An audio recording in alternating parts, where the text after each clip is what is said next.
Hello again, everyone. Today's video is going to be on reading scales. So we've got three different kinds here. We've got a ruler, a beaker, and a weigh scale. So I'm not going to do all of them. I'm just going to do three. I'm going to do numbers 1, 3, and 8. And then I'll leave the rest of them for you to do. So let's take a look at number 1 now. And they're basically just asking you, how long is this ruler? And it's in centimeters. So just keep that in mind. So looking at the ruler, when you measure with the ruler, remember you start at the 0, not at the end of the ruler. So this is why I like this, because it shows you where the measurement takes place. So starting at the 0, you're going to go all the way up past 4 centimeters. And then you can see there's 4.5 centimeters, and it goes slightly past that.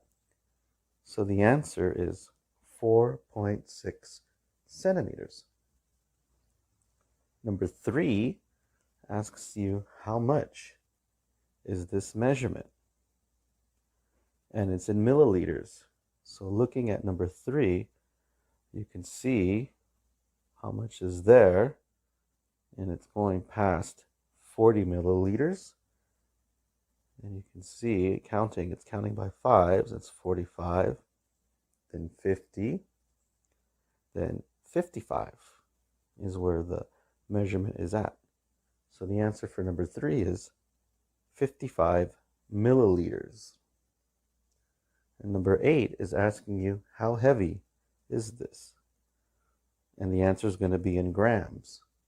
So looking at this scale, you can see it goes past 50, but it's not quite on 60. You can see by counting that the answer is going to be 56 grams. And if you're a bit confused on how I got 56 grams, if you look closely at how the measurement count is taking place, if you go from 50 to 60 and you count all the lines, they're going by 2s.